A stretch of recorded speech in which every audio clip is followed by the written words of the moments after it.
exciting doing these interviews the last month because it's been a lot of midwives that are older and years of experience, and a lot of them were trained on the farm. Like, it was just organically happened that way. But you could hear a very clear delineation of the ladies that were extenders of the farm. They would go to these little pockets all over the US and they would do paramedic, they would do all these other services out. It was the community aspect. There was a very clear theme for the midwife extenders out of the farm. So how do we revive that again? Like, I feel like we get so pigeonholed when we're like, you either pick a midwife or a doctor versus let's just step back a little bit. You are a community healthcare provider that serves all aspects of the family needs in that community. We're the glue that keeps the family units together. How do we shift like a stigma and a culture that's went this direction back that way? It's interesting. I always go back to collaboration.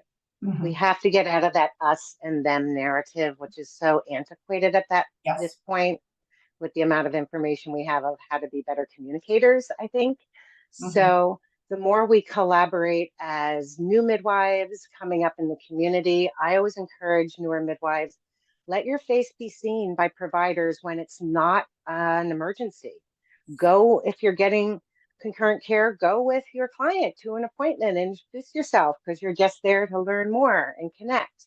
Right. And every opportunity you have in the community, make those connections so that they can communicate with us and have curiosity. And what I learned to do is let me get training everywhere. Let me get EMT training. Let me get dispatcher training. Let me get training in how to do trauma recovery work. So always going within the community to get exposure mm-hmm. and more skills beyond, because we all come out with the same basic midwifery skills and basic, I think, herbal knowledge, things like that. But what do we expand upon with that?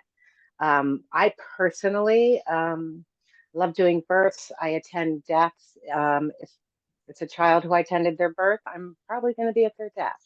Yeah. And I love that people think in terms of, I'm now going through this huge initiation in life.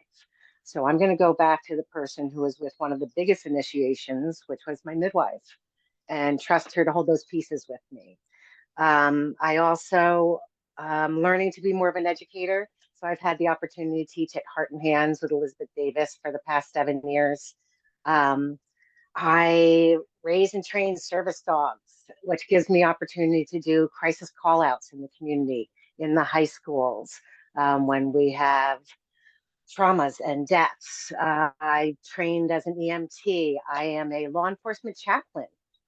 If the police or coroner show up at your house because your loved one has died in the community while they take care of their job, we volunteer and come in and take care of the family during that crisis for the first couple of hours. And you haven't even tapped on the research you've been doing with placentas and fires. Like, that was so fascinating to me last time. Like, how do you, I mean, these are immense talents and skills you have. The average midwife is probably blown away right now. It's very impressive. Oh, I appreciate that. Well, as I said, we have been plagued by fires. It was a good 5-year period where our community was living in smoke. So the World Health Organization and their Rooms and Wildfires project specifically were studying Sonoma County as an opportunity to see, how did that affect placentas? How did that affect birth outcomes? How did that affect the formation of cords and amniotic?